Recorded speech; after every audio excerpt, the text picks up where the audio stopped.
Hello and welcome to another episode of A Fresh Perspective here on Heavenward Thinking. Today we're looking at Luke chapter 12, verses 22 through 28, so I'll read it and we'll get right into this week's conversation. Then Jesus said to his disciples, "Therefore I tell you, do not worry about your life, what you will eat, or about your body, what you will wear. For life is more than food, and the body more than clothes. Consider the ravens. They do not sow or reap, they have no storeroom or barn, yet God feeds them. And how much more valuable you are than birds. Who of you by worrying can add a single hour to your life? Since you cannot do this very little thing, why do you worry about the rest? Consider how the wildflowers grow. They do not labor or spin. Yet I tell you, not even Solomon in all his splendor was dressed like one of these. If that is how God clothes the grass of the field, which is here today and tomorrow is thrown into the fire, how much more will he clothe you, you of little faith?" So as we look at this section about worry, what can we see with a fresh perspective? How about if we do it?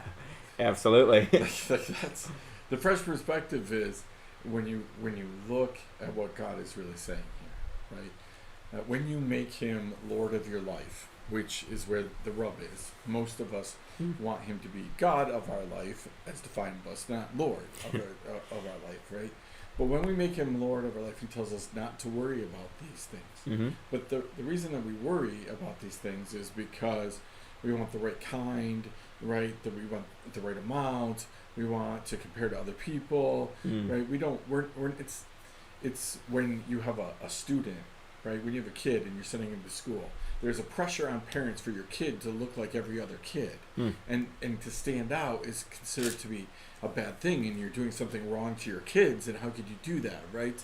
If the first day of school, every kid has brand new, from the store clothes, but one kid has hand-me-downs from his brother, right? That's cruel and unusual, unless the kid who gets the hand-me-downs is just super thankful for having, and they're new clothes for him, right? So it's about perspective in this area, and it's about really making God Lord of your life. He may give you a car, but it may not be the car you want. He may allow you to have money, but not as much as you want, or clothes, but not what you want, or food, but not what you want, right? He doesn't guarantee that you get it isn't cafeteria style, right? It's you're going to eat what I serve you. That's hard because we live in a world. I didn't have that as a kid. It wasn't cafeteria style. It was what my parents said we were eating. Nowadays, literally, you'll watch parents and they're making one kid this, one kid this, one kid this. It's just craziness. Absolutely. Yeah, I love how you mentioned that cafeteria idea, because I think a lot of us, we come to God with that idea. We're very familiar with passages like this, that we're not supposed to worry about these things, and that God's supposed to meet these needs, that Jesus says He's going to provide for us, but we think that it is in the way we want, and that if we just name it and claim it, we're just going to get whatever we want, and therefore, we don't have to make sacrifices. We don't have to be content with anything, because God's just going to give us whatever I'm imagining.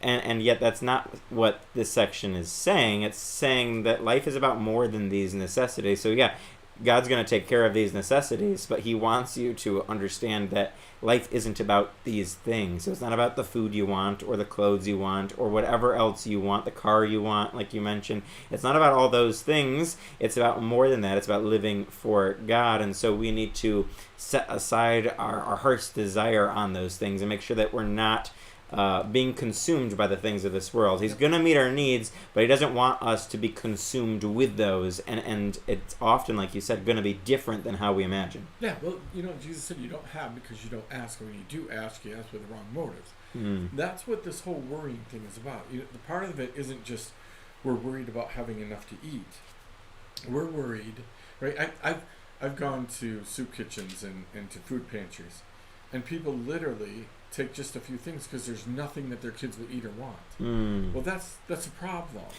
right? You have an entire food pantry full of food, but you're looking for a specific thing. You're looking for my kids want chocolate and chips and pop, and that's what they want, right? And the food pantry is going to have soup and macaroni and cheese and things that you can, but you can't come with a preconceived idea of God. This is what you have to give me. Now, in certain moments, God knows exactly what you need. He knows that giving you a fixer-upper car to travel 45 minutes to work both ways isn't probably a good idea, right? So he will do things, but you have to be willing, right, to take what God has for you. This is a tough concept because, again, I don't think that we have to settle for a broken down vacuum cleaner, right, to use because we're being a Christian. No, our God is a God of brand new vacuum cleaners, right? Mm-hmm. But are you willing? And are you worried about what happens and what do we do? Right? That's the concept. God didn't say you can't ask, and He said you can't sit around and stew and worry about those things. Absolutely, because when we're worried about those things, it's a good indication that our perspective is off, or our focus is off. Well, He wants our focus to be on the kingdom of God. Ultimately, that's what He's building towards in this section. Seek first the kingdom of God. We're going to get there, but we often aren't seeking first the kingdom of God if we're being consumed by worry about our daily necessities or just the things of life or the things of this world. And so, like you said, there's nothing wrong with wanting nice things. There's nothing wrong with wanting new things or things that just work in our life or good necessities. There's nothing wrong with that, and we're encouraged to bring our requests to God. But we're not supposed to sit around, like you said, and worry and be consumed by it. We're instead supposed to surrender that worry over to God and trust that He will provide for us, not always in the way that we think or expect or want, but He's going to provide in an even better way. And if we would just lay those worries down and focus on what He wants us to focus on, we'd be in a much better place. Yeah, listen, if you're going to worry about it, why does God have to?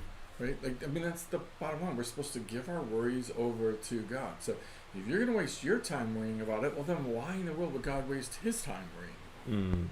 Absolutely. A great point. And again, the whole concept of this section is just turning that over to God and letting go. It's giving up that control, but I think a lot of the times the reason we don't just let God take care of it and we're worrying about it ourselves is because we don't like to give up control. We don't like the idea of the unknown or having to wait for something or be patient. We want our necessities met right now in exactly the way we want them to met. We want that control, and this whole section is about turning that control over to God, turning that worry over to God, allowing Him to work and trusting in Him. And it takes patience, it takes trust, it takes a lot of things, it takes effort, and it goes against our normal nature.